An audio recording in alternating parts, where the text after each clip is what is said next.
Welcome back to episode 5 of Leap Into Business, the official podcast of the School of Business here at Lehman College. And don't forget, our School of Business here at Lehman is the only school of business at a public institution of higher education in the Bronx or Westchester. And Lawrence, today for our 5th episode, I am personally thrilled and honored to have the Chancellor of all of CUNY, Chancellor Matos, here joining us today. Chancellor, absolute pleasure to have you. Delighted to be joining both of you. Thank you so much, and I commend you also for the great efforts in the podcast and all the work around the School of Business. It's an exciting time here at Lehman. I'm delighted to be with you. Awesome stuff. Excellent. Lawrence, want to get us started? I'm going to get us started. All right. First, I got to give a couple of shout-outs to our, our Vice President of Talent and Acquisitions, because without of her, course, yeah. Yep. the Very Chancellor important. wouldn't be here. So to Dean Hurley, Who's here today, listening, actually, right here. Without, Off camera today. without that, and to the Chancellor's team for making this happen.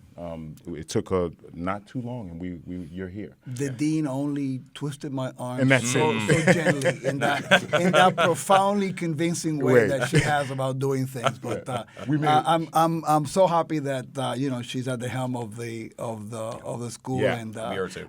commend her for her leadership and her persistence Yes. in getting the vision of the school going. So kudos to her. Yeah, and she just moonlights as our VP of Talent Acquisition. So all the things that she does. For a small fee. For a small Yeah, fee. of course. All right, before I get started, I was doing a little bit of research. I actually was on with two deans last night. We were trying to figure this out. Where did you get the name, the handle Felo from? I know this is not in the questions, but we were talking about this last night because I'd like to do some research. And we went back as far as hostels. We couldn't find anything and it's such a Bronx handle. And so did some of your team give it to you? You just ran with it. We see that you signed Felo. That's my nickname. Oh, so that's a family. That is. Talk to us. Normally, in Latin cultures, if you name Felix, That's Felix. right? Felos tend to be a nickname for folks that are called Rafael. Oh, okay. So I don't know how I moved from. My dad is also Felix. I'm a junior, and so for a long while, I guess I was little Felix, Felito, and at some point, I guess I graduated to Felo. That's been my nickname. Since elementary school. Interesting. So actually, you can tell people that know me for a very long time. We'll just Gotcha. If you say, Felix, they go like, what? who? Right? So anyway, so that's. Good to know. Just Yep. some. Now I'm sorry. No. I mean, Background trivia. We can do this and start again, and I can No, make up. no, absolutely I can not. make No, up a no, funky no, story no. to make it sound No, better. this is all all good. good stuff. This is. I apologize. This is unedited, raw. I thought somebody This may is have good. given it to you. We were trying to figure out where, but it's more of a family. This is maybe they'll get me a new one. But, After this, they'll sign up a new one. All right, so we're going to get down to business. Chancellor, talk to us about how'd your education get you here as a chancellor? Well, I'm a historian by training, and I guess I always wanted to be in a university setting. I wanted. I had a great mentor. I was born and raised in Puerto Rico, and Puerto Rico's most prominent historian. And I said, if I can live a life like his, in which you teach, you're around, young people, you participate in the world of ideas, and hopefully those ideas help to construct a better world. What a great life that would be, right? And you conduct research about things that you're passionate about. I'm an expert in the history of the Caribbean, where I'm from. And so that is the professional education. I think that as you, in this case, move into different parts of administrative work, I think that's when a classic liberal arts education really comes in handy, in the sense of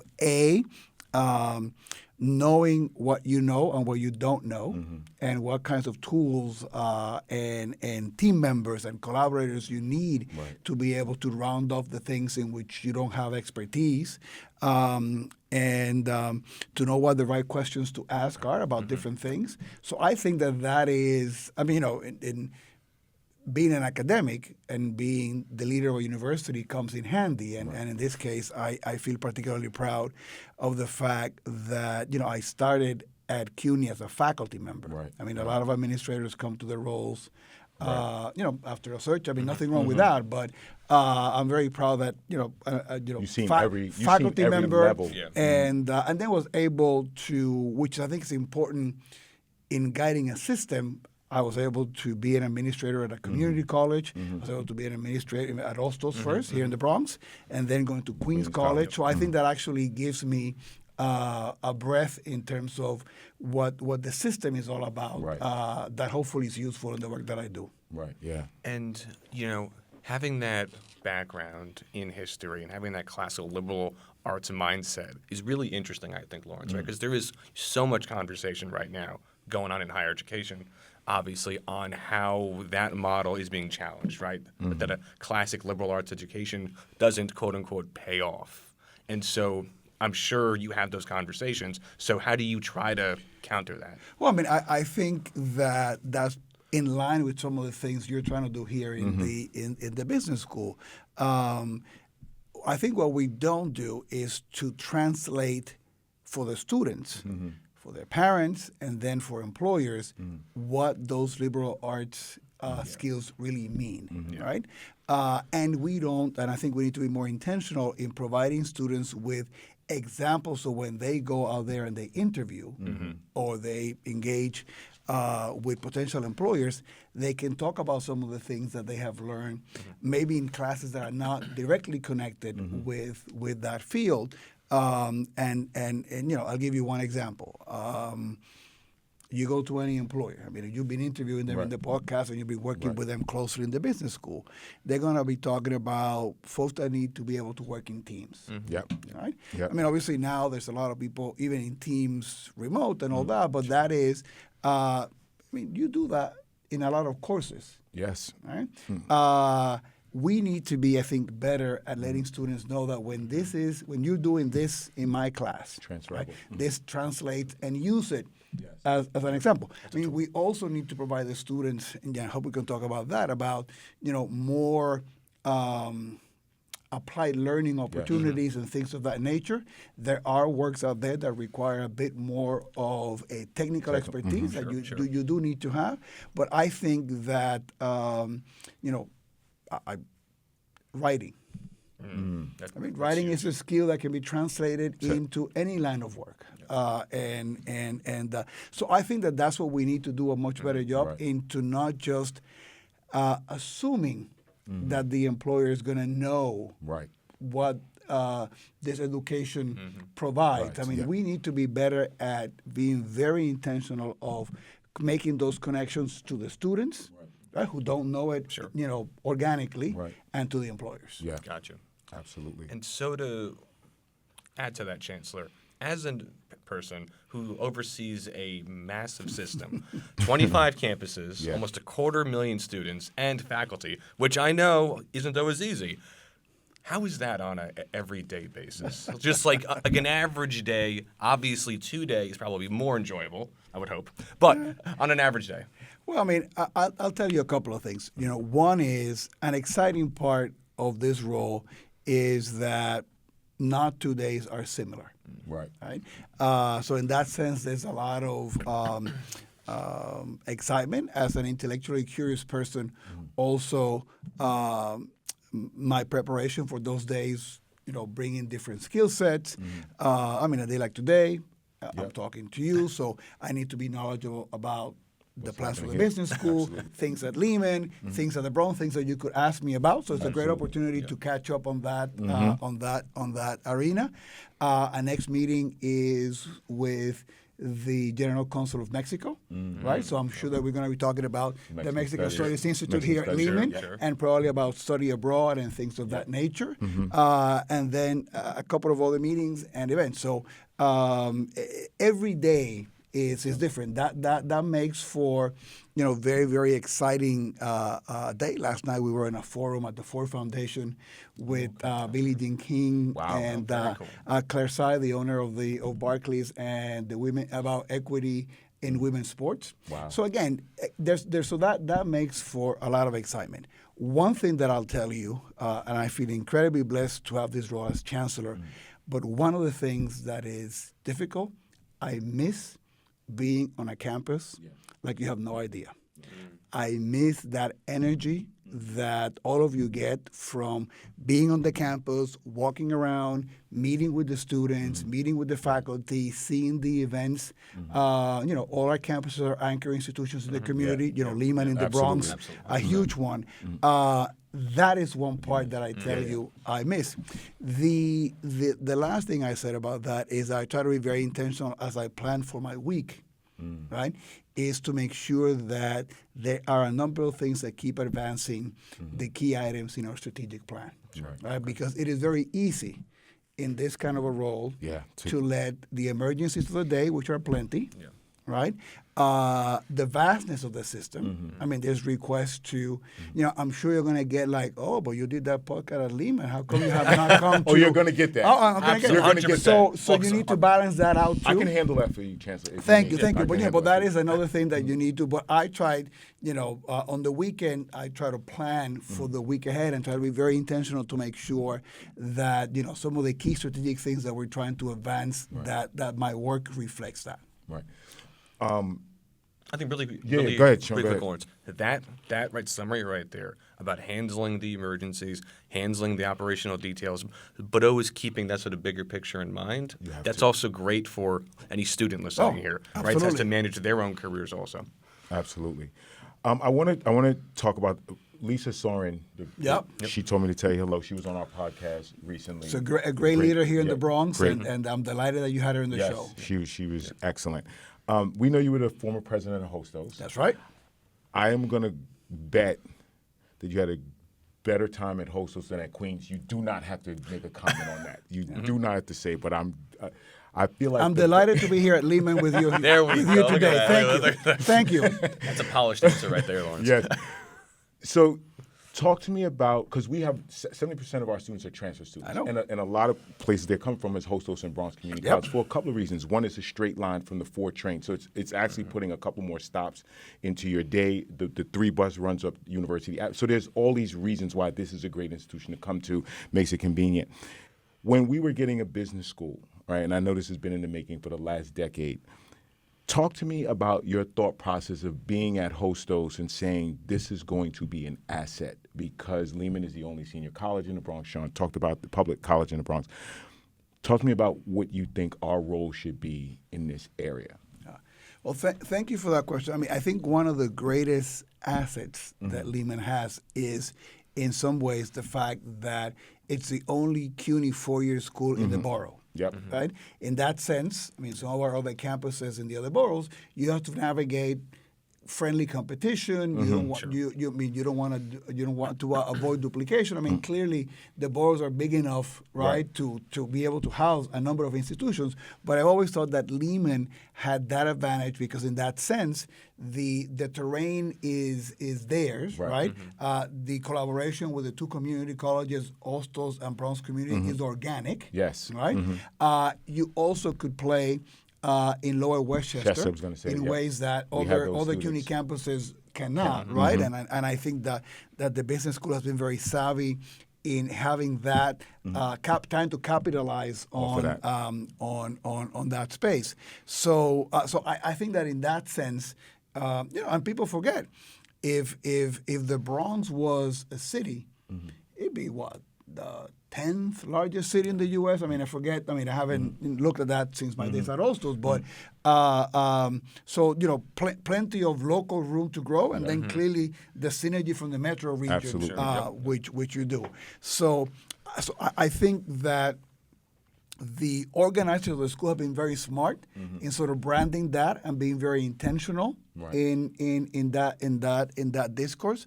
I also liked sort of the applied side, which has been, I think, a unique. I mean, as I understand, right, the formulation of the school. So I think that, I mean, and tapping into something that is real. I mean, I don't know the specific Lehman numbers, right? But I do know that probably after psychology, in most of our four-year campuses, business tends to be the second largest major, right?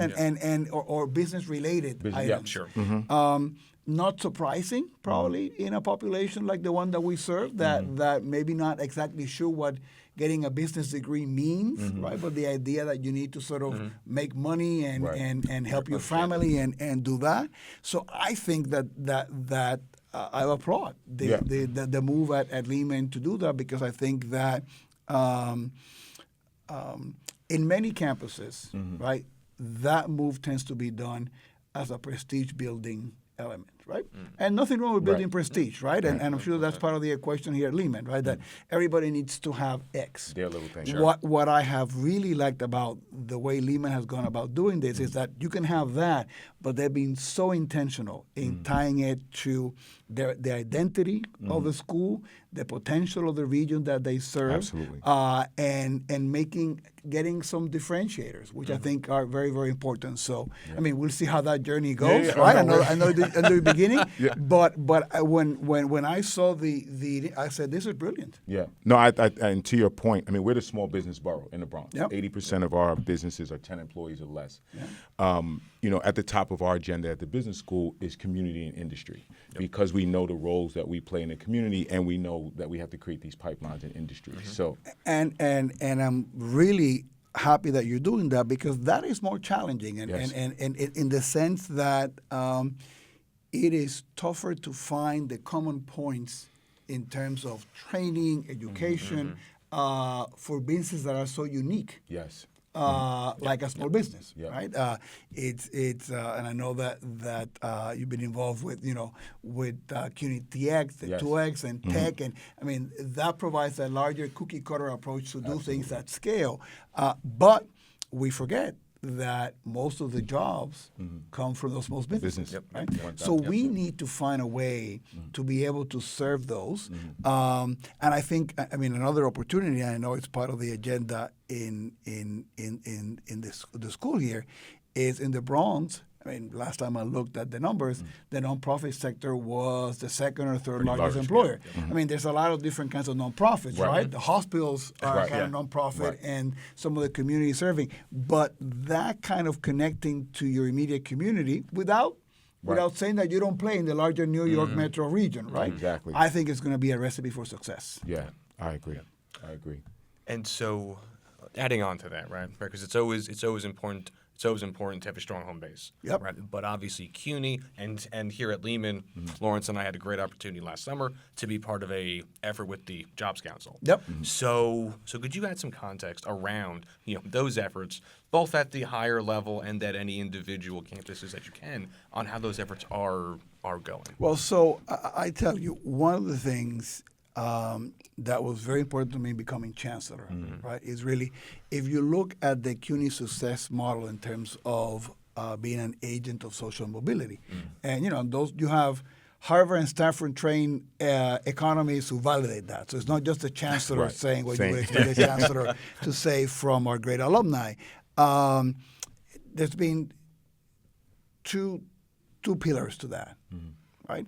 The phenomenal faculty and staff that we have, right, that help us to sort of get a graduate that is prepared and ready to meet the demands of New York City. And 80% of our graduates stay here in New York City, so that is one. And then really affordability. Yeah. Right. I mean, you look around. 75% of the students graduating without any debt in the world of higher ed. About 66%, the equivalent of paying no tuition. So those two things have been really strong. Where we have been more uneven has been in our preparing in the career engagement. That is a lot, my sense, right? And you need to be candid about the things where needs to be improved. I think that different campuses have different spots of excellence. They have, we have historically underinvested on the career services arena, to be very candid. I mean, there might be exceptions on campuses, right? But as a system. So for me, pushing that career engagement was front and center. Yep. And when you think about the students we serve, right? They are bright, they are eager, they have aspirations and dreams. They don't have networks. Right. Yeah. And would it be safe to say, Chance, I say this oftentimes when I'm speaking off campus, is that our students, and I'm specifically talking about Lehman, we're ready. Like, we're ready to go. We're not quite prepared, but we're ready. So if we kind of approach this as a stakeholder model, like let's all get prepared together, then we're at the top where everybody else is. And I think the preparedness is where we got to get better. And that tends to be curriculum that's better aligned with different kinds of industry, curriculum in which we help the faculty, which they're doing already, to be more intentional. How we began the conversation about, I'm teaching anthropology, right? Let me tell you a couple of things, right, that you can take from here that are going to help you in whatever kind of job opportunities. I said, when the Lord calls my name, and they put my tomb. I had the tomb to say, Félix Matos Rodríguez, patron saint of paid internships for CUNY students. Right? Scene. That's it. That's the clip for the episode. That is. But let me tell you why. I'll do a eulogy for that one. Well, because I'm here. I'll do a eulogy. All about that. I started saying that as a joke, and then people remember it. And for me, I want people to remember that that joke is you wish. Because the paid internships goes to the point about our applied learning and how we 100%. need to create more opportunities for our students to build their social capital, their networks, their opportunities to be out there, and for industry to be exposed to the incredible talent that we have, right? So paid internships, I think, are a win-win. The second thing for which I'm always, we have really quadruple the number of paid internships with money, thanks to Governor Hochul and to Mayor Adams for supporting a lot more paid internships in addition to what we're doing with industry. But if you think about it, right, at our price point, a paid internship is like a mini scholarship. Right? When I was president at Queens College, for example, if I had a donor that came with $7,000, which would be the equivalent of giving a scholarship, I said, don't make it a scholarship. Make it a paid internship.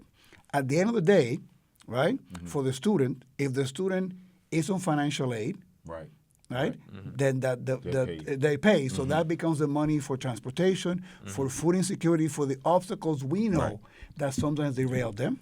Right? If they're paying out of pocket, it's like a scholarship. They're using it to pay.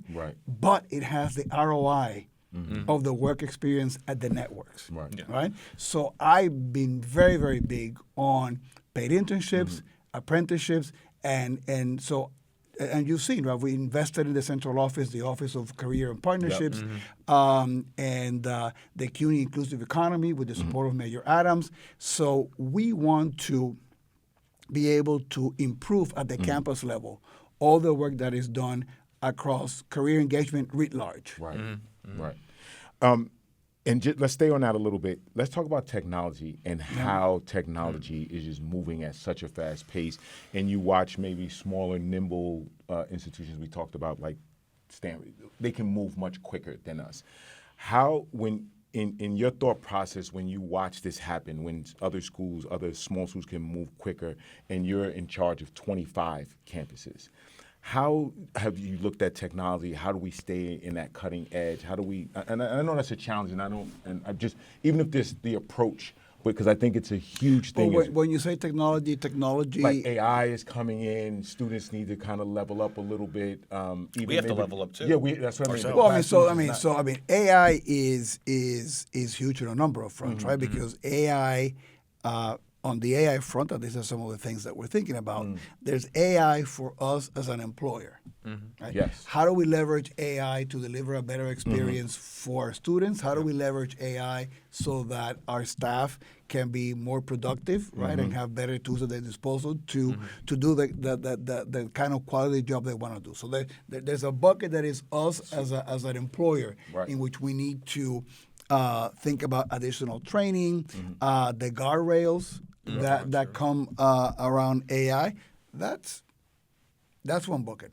The second bucket is how you integrate AI to the learning and the curriculum, and that means different things on different fields, right? Right. On the more tech side, there's more direct applied use of AI.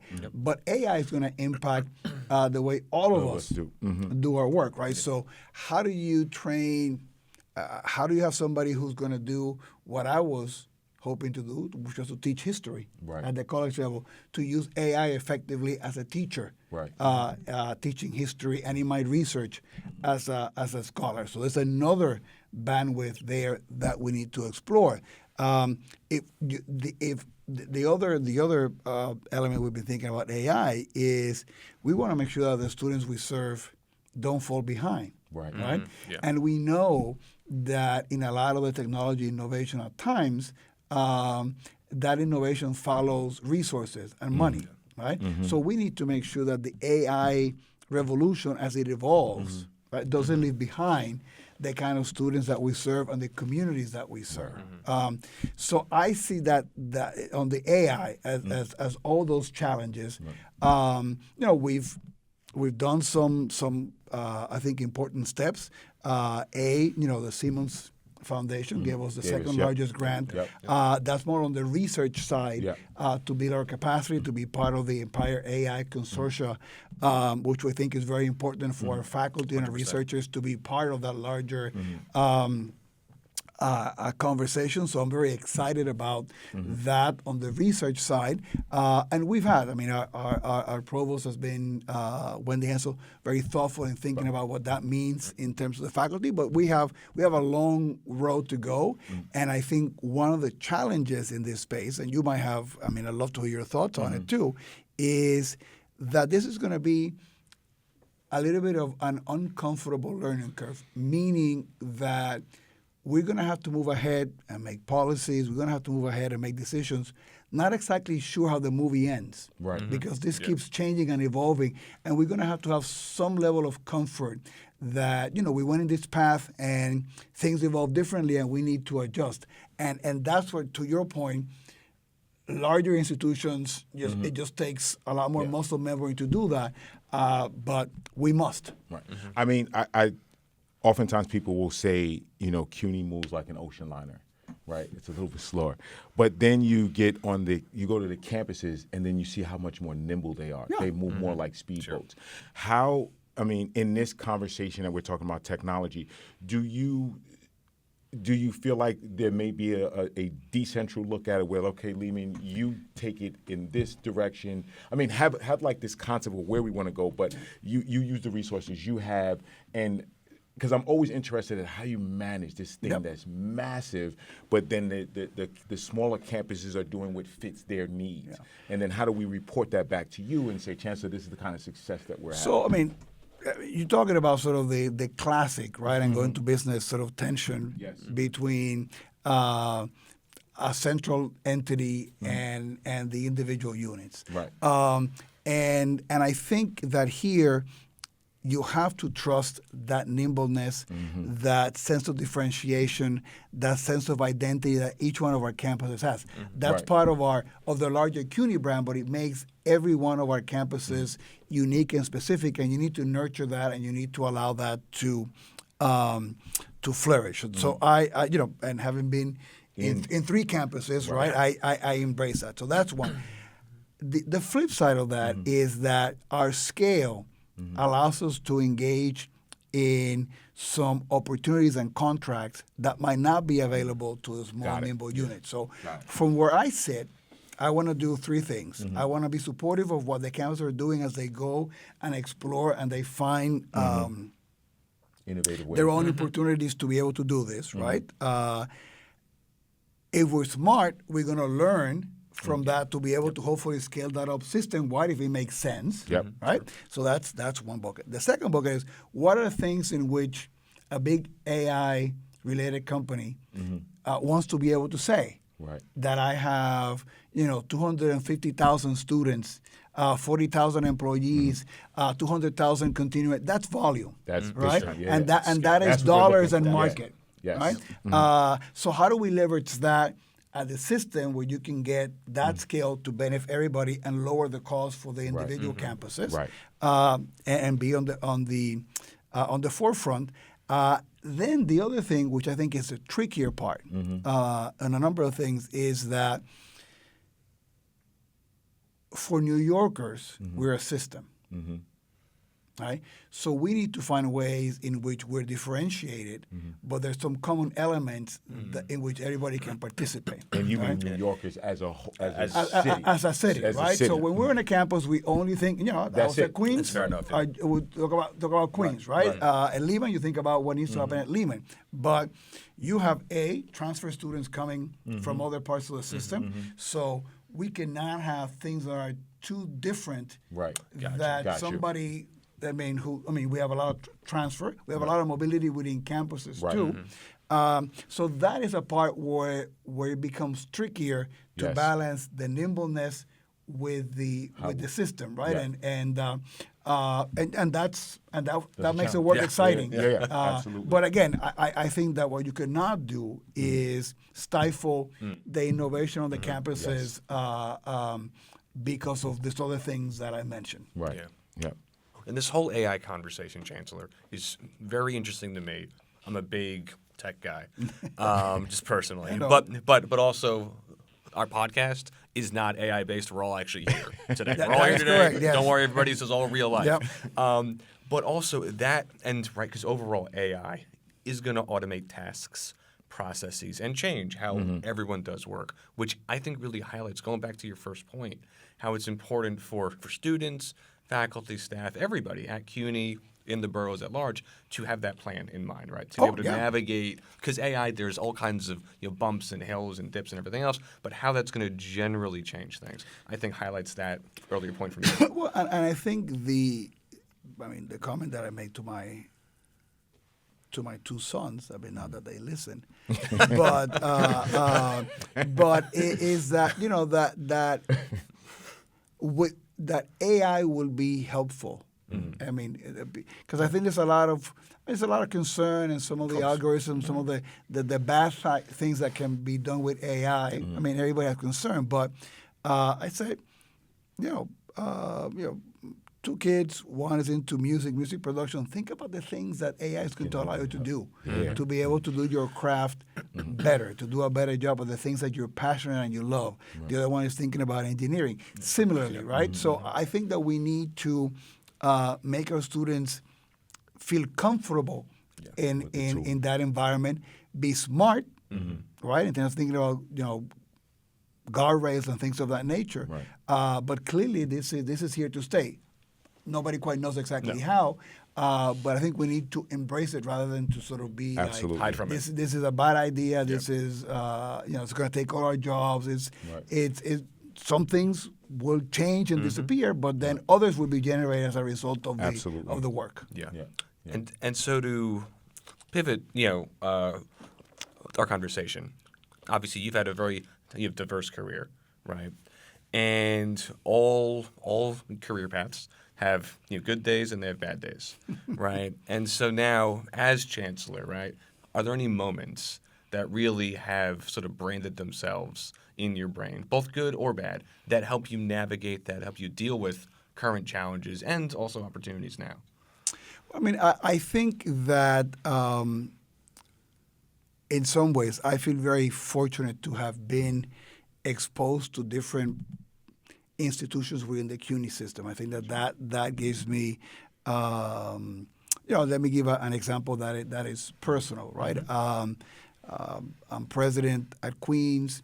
There's the search that brought President Cruz to Lehman. Okay. In other search committees, always the president who's present. So I was asked to be part of that search committee. I got to meet some of the faculty that were part of that committee. Dean Hurley was there, so that's how I meet her. So now in this role, right, when I hear that she's one of the folks who's leading this whole idea of the bit, I said, oh, I know her, right? I feel like, okay, we're in good hands there at Lehman. Exactly. So I think that I've been very fortunate from that exposure in the system to be able to know some of the talent that we have in the university, some of the history of our institutions, some of their assets, some of their touchy points, which are important to do that. And I think that that's an important asset that I bring to the job. Days that are bad days. I'm going to tell you the days that I go home and I really, really have what I call holy wrath, and it's more anger, is, I was very fortunate to go to Ivy League institutions to study, right?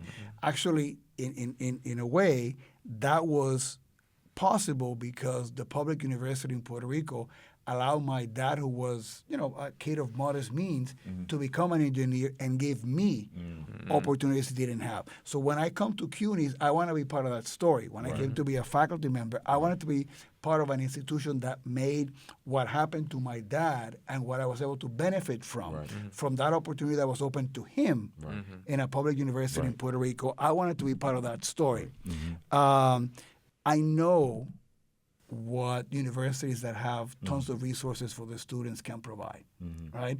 And when I see things that our students, our faculty do, but the students is the thing that really gets me, that because we don't have the endowments, because we are not able to provide for the students that you all get to meet in the classroom, and you know that they're full of bright ideas and you want to give them exposure opportunities.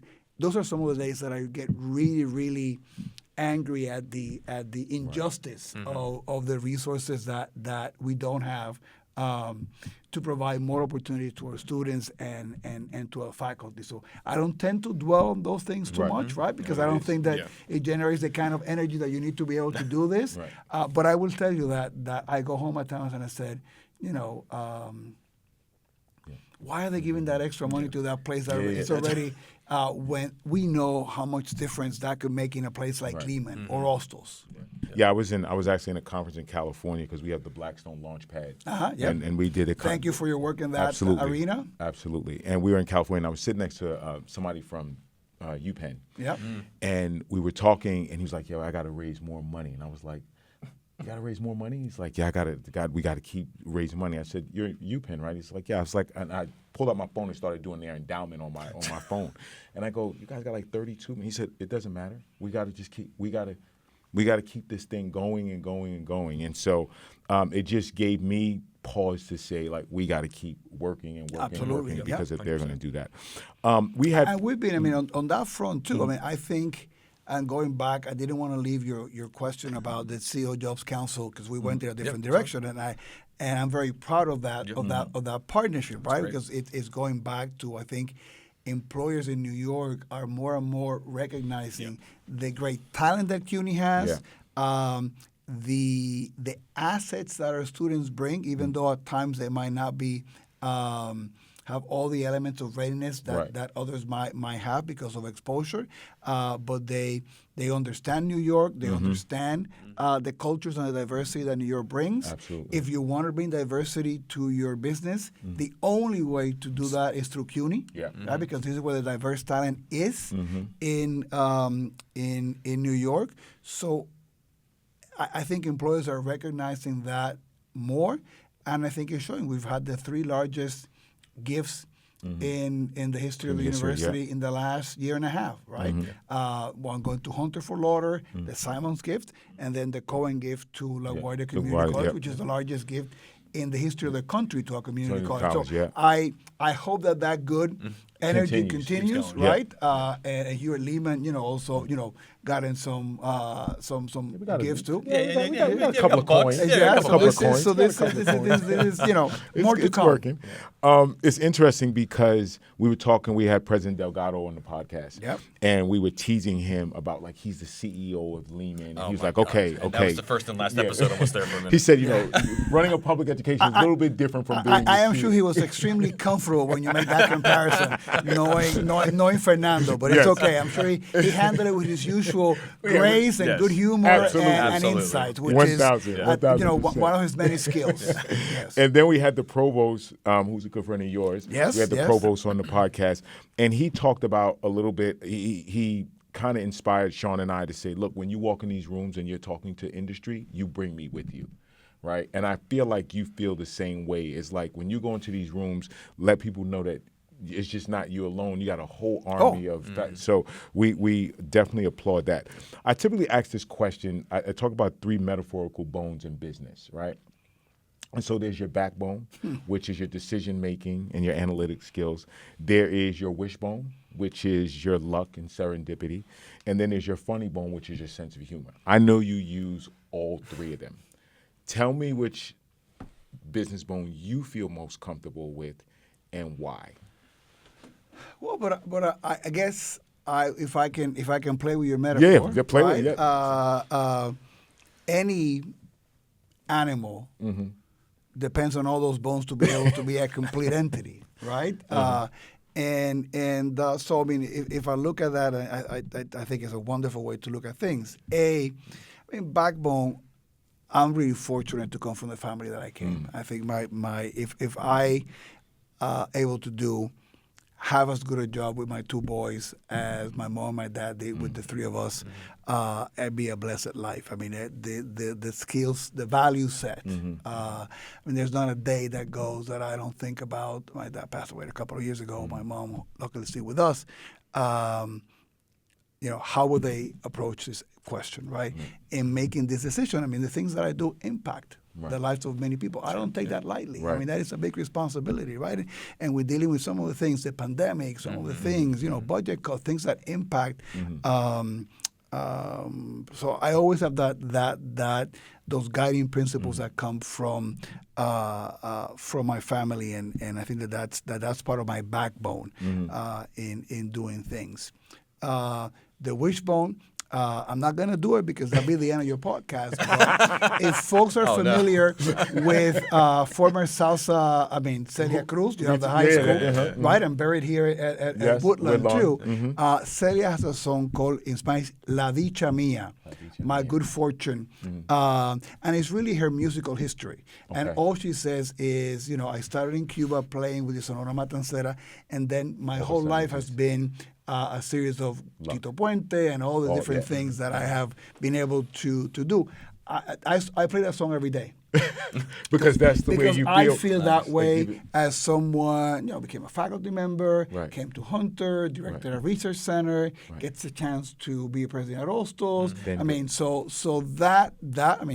Working there. But you did, but there's talent involved in that. You just can't just say that. But there's also timing. Yeah. And serendipity, right? That plays a role, right? You need to be ready. And then humor, the one thing, right? I actually have learned that you need to be careful in leadership because humor is not universally accepted, right? And university presidents and chancellors are not supposed to be funny. And sometimes people don't know what to make. Don't tell President Delgado that. And no, I know. I know there's a kindred spirit in that sense. But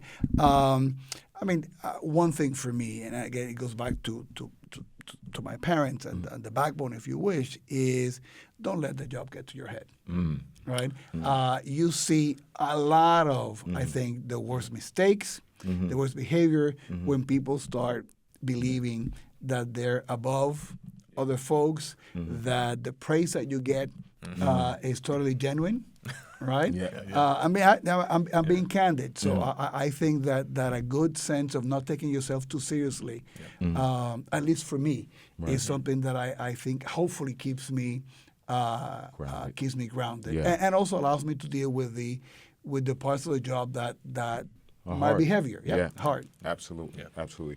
Sean, I want you to ask this question about, because the Chancellor talked about a mentor, so I'm interested about that. Sure, yeah. So he's making you ask. Have you noticed how? Yeah. Well, that's just to ask. It's okay. I'm going to talk to Lawrence. I'm sure you worked this out in the show. I'm just saying. That's typically my last question, but since we got you a little bit while, I was like, let's ask him. We got 2 more questions we can ask him, and you mentioned something about your mentor, so I want to. I have another question.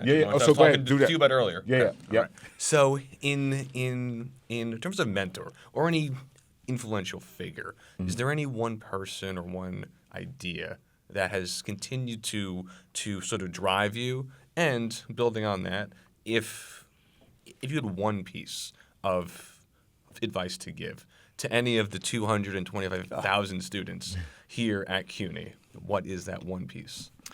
Oh my God! I'm putting you on the spot. Let me begin by so Fernando Pico. I went to a Jesuit high school, so the Jesuits played a big influence in my social justice. I mean, it comes from my parents, right? But social justice and to live a life of purpose, right? Which is what I tell my two boys. At the end of the day, I don't care what you do. You need to find your purpose and then run with that, and that's going to change to life.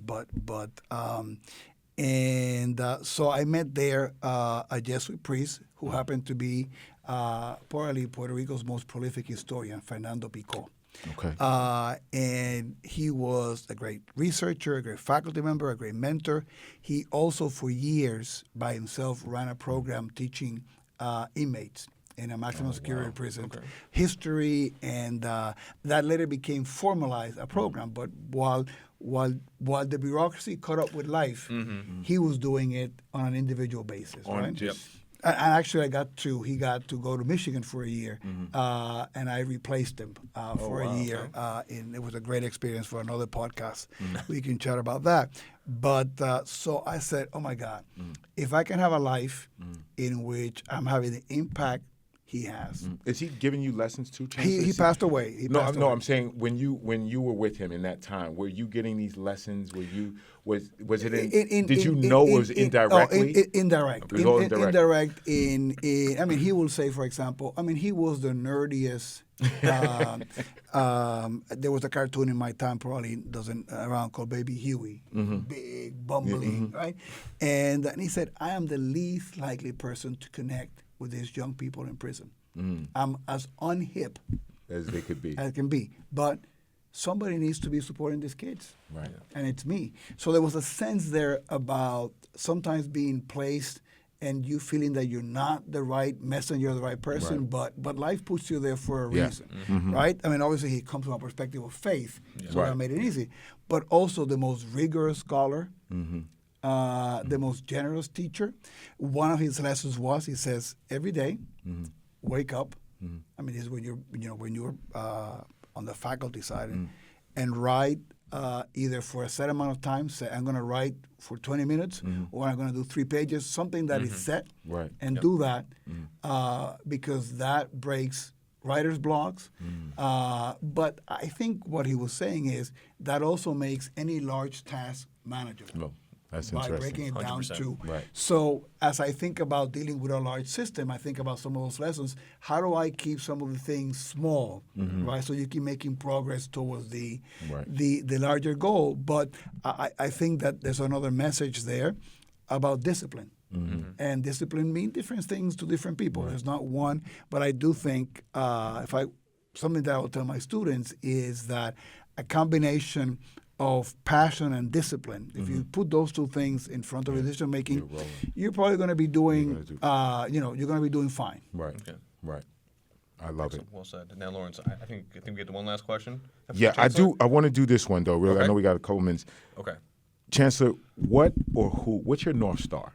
What is your North Star? When you give up this gig, where do you want to see? Give up this gig. He's not going anywhere. No, right? I know, but I mean, he wants to teach. I can feel like there's something in him that he wants to teach. And that's a fantasy, right? To sort of return to, because I miss the campus, I miss that, but I mean, I think in this role clearly the CUNY mission of providing a top-notch education to incredible students, and to allow that to generate social mobility for them as individuals, but social mobility for their families and their community. That is my North Star. That's what wake up every day to try to advance. That has different strands on research, the student success, on our role as an anchor institution, the resources we need to do that. But that would be the thing that I think keeps me going every day. Nice. And and again, for all the things that we have to do better at CUNY, and there's many of those. And even in tough days, I go to bed at night knowing that I'm part of an incredible institution that changes lives in a significant way. and that allows me to wake up wanting to do it better the next day, but feeling incredibly fortunate to be part of. Not everybody goes to bed at night feeling that incredible sense of accomplishment and purpose. Yeah, I agree. And so, for our actual last question, You've been saying Chancellor, that, we keep saying last. We're gonna have to edit that out. There's been like five last questions. that- I know. yeah, Well, this this I is a good apologize, conversation. people. I blame Yeah. Lawrence for this, actually. I apologize. Okay, This is so good. all of us are obviously in the workforce. We're busy thinking, having frameworks, and all that. Is there anything outside of work that folks might not think of you doing that could be surprising? Well, I mean, I don't know. Surprising, I'm one of the most boring and predictable Oh, people that come you on. could I don't probably- think so, based on our This conversation. is bring my wife to the next podcast. And I might actually do need to get, but one thing that I do, I bike. Okay. And luckily, the Bronx has some Yep. phenomenal bike paths. Yep. And, Orchard Beach, Pelham Bay Park, Yep. the Up to Bronx Sawmill. I Rewards, don't know if you've the done the Sawmill. Hutch. I mean, you really have, because I love biking, but I don't trust New York drivers, so I like to the extent that I Right. can Go to on the stand trails. on trails, Yeah, right? do the trails. To be That's a good idea. able to be the next morning to tell it. But first is exercise, right? Which we all need. It is my clear mind. I go there with my salsa Latin music Yes. playlist, and it clears my head. The other thing that it does, and this is going to sound very corny, growing up in Puerto Rico in the neighborhood, right? There's many hot days in which you're hanging out, and kids, you're bored, and we used to ride our bicycle a lot. You ride the bicycle, you go knock, and hey, is Sean around? Can we play basketball? No, he cannot play. So I spend a lot of time on my bike. And when I get on my bike now, Yes. there's a sense of youth Nostalgia. that also It gets- comes. It's very nostalgic. Of course, I forget that the moment I get home, and my age reminds me, right, of that he's not a young guy riding the bicycle. But I will say that I ride the bike, and I love it. You do the loop. If you go by Orchard Beach and you catch, for example, the parking lot, there be the guys play music, and the families there together, and the guys playing dominoes, and it's again. So the biking is one thing that Is your I guess is good for my health and good for my mental sanity too. Absolutely. Excellent. Absolutely. Well said, Chancellor. And Lawrence, I think we're we're actually done. out of questions now. Let me turn this over. Let me turn. Oh no. Okay, Oh no, no, we're good. come on! This is No, we're good. This was amazing. It doesn't go unsaid that you took time out of your schedule. Very busy schedule. I'll take care of all the detractors that said, "How did you get here?" I'll take care of that. Don't worry about that. I'll take care of that. But for the most part, we at the business school are incredibly privileged to have you here.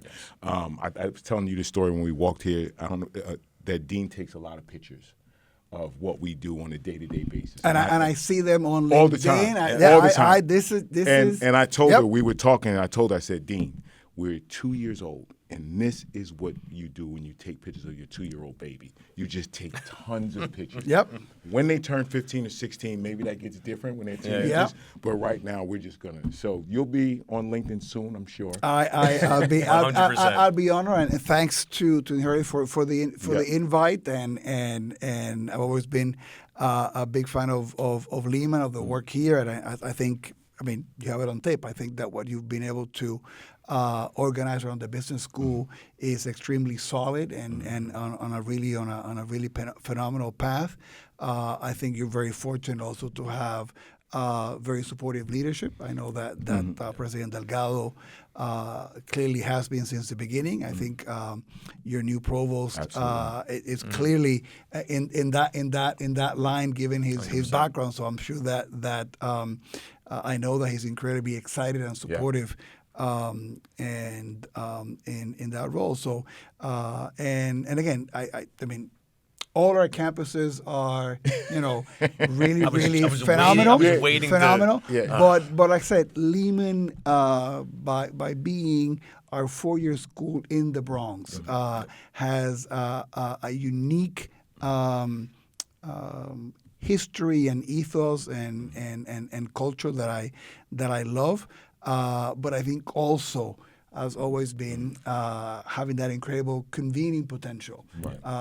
That I think that the business school is really maximizing. So kudos, and I hope that I get invited back in the future. I don't know how your 100%. ratings are going to do after I leave, but They'll go up. They'll go up. Yeah, Okay. they go up, yeah. They go up. and but thank you Yes. for the work that you both do. Yes. You know, with the faculty role, working with our students. So Yes. thank you for doing that. Absolutely, James. Thank you again for coming on. All right. Yep. It was a pleasure. And that's a wrap for episode 5 of the Leap Into Business podcast.